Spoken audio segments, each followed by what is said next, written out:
like, share, and subscribe. I guess maybe he was feeling kind of mad because I guess I've moved away and I'm not there anymore. I'm probably one of the only real friends he had. And so when he says those things like that, I know I was his friend and I felt like he was a friend of mine. So when he took this from off my neck, I kind of wanted to go, nigga, you better put that shit, you better get your hands up. But I didn't go there. But I knew that the other guy did not understand that was there, because he didn't know. I was just introducing him to this guy, and I had to explain to him later what was going on. And I think that when you know that you've been called to be able to do a job here, God can just use anybody. You have to have some certain skills. If you're going to save someone who is drowning, even though the person, if you don't grab that person right, there are certain skills. Sometimes you have to go up under them and push them up to get air and hold them up in order, and they might be swinging and hitting even you. If you can't take a lick, you don't get in the water to try to save somebody who is drowning, because it's that lick that he was hitting was not about me. He's trying to breathe. And I knew this brother was trying to breathe. He's going through some stuff. I had to be wise enough. It's just like if you see a fight between two kids.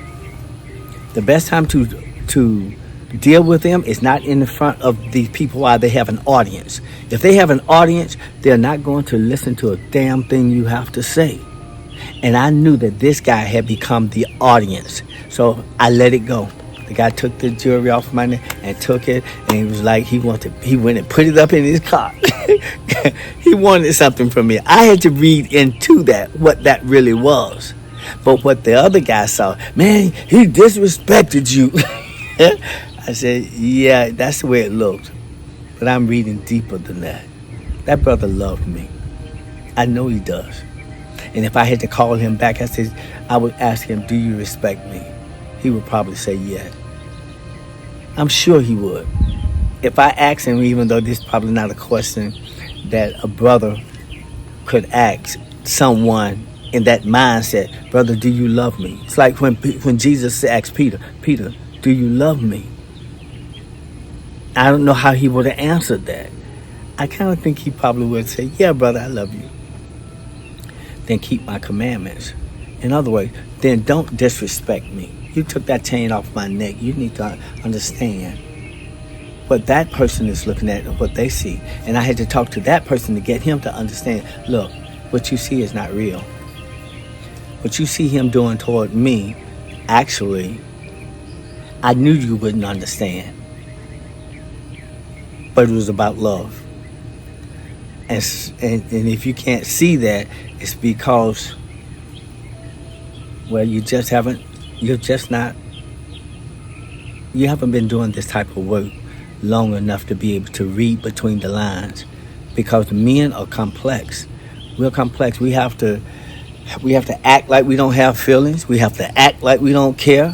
Why? Just to survive in this world. But not only this world, can you imagine what that looks like when you're inside of a prison system where you're locked up from your loved ones and all the people who you assume that would care about you? That's a whole nother mindset. And if you're going to be able to save someone who is drowning, you've got to be able to take a lick. And that was what I was doing. I was taking a lick from that brother, because I know he's hurting. He was getting drunk to drown his sorrows. And when I went to the mosque this morning, he was the minister there. See, this how I know when God is talking to me. This minister knows nothing about what had happened just the day before, and me and this other brother who visits the mosque had gone through, because we were even talking about the use of guns and should we have a gun and should we not. And me and that brother had gotten into it because I was saying what I felt about not having a gun, and he was talking about, yeah, no, we gonna have our guns and stuff. And we almost got into it, but we talked our way through it, and I finally talked to that brother and told him, okay, let's go on and do it. Because I don't have a problem with it. But God needs to teach you something. And when this happened, it was almost like a teaching there. Then when we got to church, the pastor was preaching about the same issues. And he talked about when Jesus came to the man that was just cutting himself, the demons that was in him. This brother has demons in him. The anger. I know what it's like to have a demon in you to where you're so angry, you're acting out of order. But at the same time, I'm a man who wants to be about righteousness. This brother and a lot of men want to be about what is right, but we don't know how to properly execute this in this wicked ass world that we have to live in from day to day, in the situations and the people that we have to deal with. So it takes a skilled surgeon, a skilled lifeguard to be able to intervene and be able to teach us so that we can see how to handle this demon, how to handle this situation. Because what you see him cutting on himself, you think it's one thing, but a man of God and a man of spirit sees something else. And you'll need to know the difference. But you won't get to know the difference until you walked for a while and you've gained some wisdom. And now I can't operate a certain way because I have an audience. Just like the little kids who are fighting. Give them an audience. They'll act like a fool. Take the audience away, they probably won't even fight. They're fighting because they're fighting for their manhood. They're fighting because his girlfriend is over there looking at him. So he's got to act a certain way. I could have had to operate a certain way if my wife had been standing there, because she may have read something else. But I got to read past that. So I got to push her even out of the way. She doesn't even need to be around when I'm ministering and when I'm at work, because what she reads is not what I'm reading. Why? Because she's surface.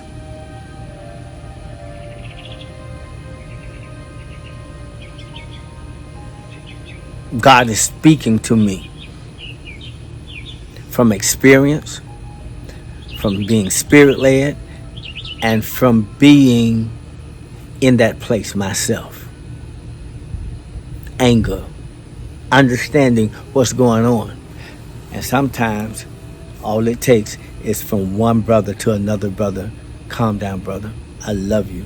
I feel you. I feel what you're dealing with. I'm not the enemy.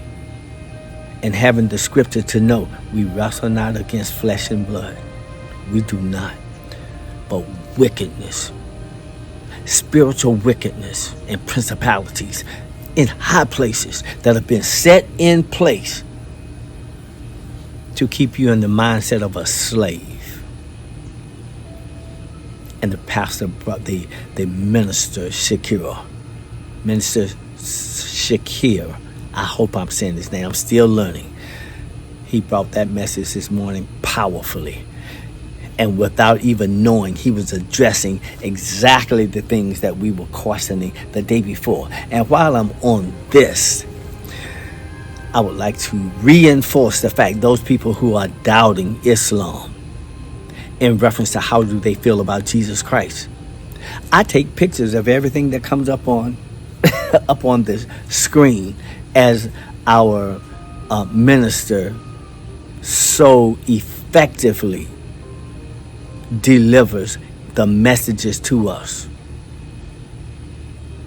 from the Bible about Jesus, about revelation, about the things of the scriptures, even the comparison of that to the Quran. So if you are out here spewing something that you don't know, you don't understand, you speak in ignorance when you just assume that because you're Islam that you do not understand who Christ is and who he is to us and who I am in comparison or in relationship to Jesus, the Son of God. And we are the sons of God. Jesus had his mission. We have our mission.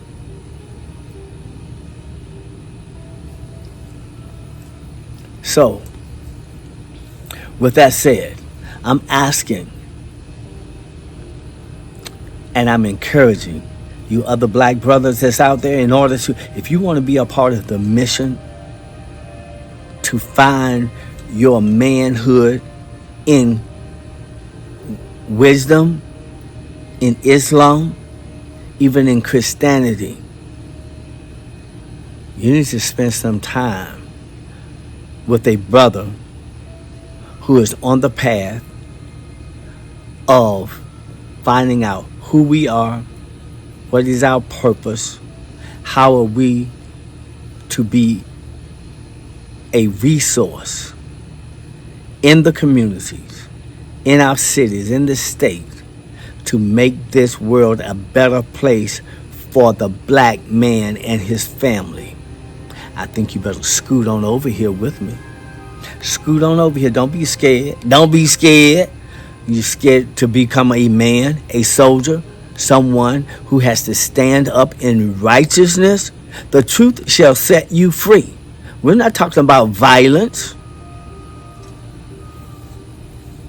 The Honorable Louis Farrakhan and the Honorable Elijah Muhammad. These brothers have led us with the hand of peace. The hand of peace, not violence. But you know what?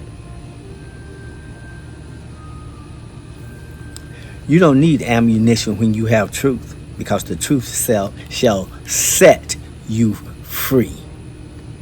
And those who can't handle the truth, as the brother would say, you can't handle the truth.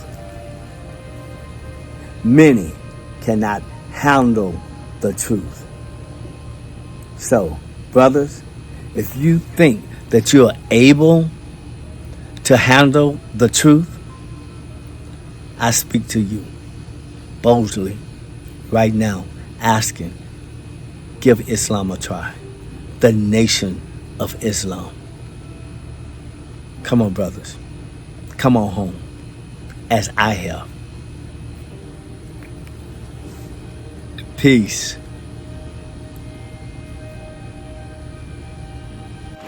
Don't forget to like, share, and subscribe.